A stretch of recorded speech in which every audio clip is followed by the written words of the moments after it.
আমার পরীক্ষার প্রস্তুতি সম্পর্কে বলি। পরীক্ষার 3 মাস বাকি আছে। আপাতত চিল করি। আফটার 2 মান্থস, আয় হায়, পরীক্ষার আর মাত্র 1 মাস বাকি আছে। পড়াশোনা করতে হবে। আহ, হুম 1 সপ্তাহ বাকি আছে। হুম প্রতিদিন 2টো সাবজেক্ট শেষ করতে হবে।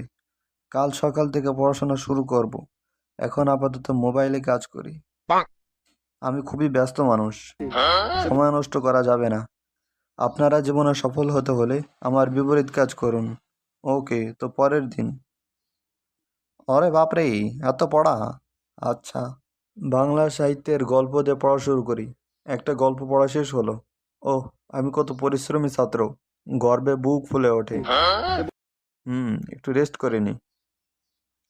এভাবে গেল 6 দিন, আর কালকে পরীক্ষা।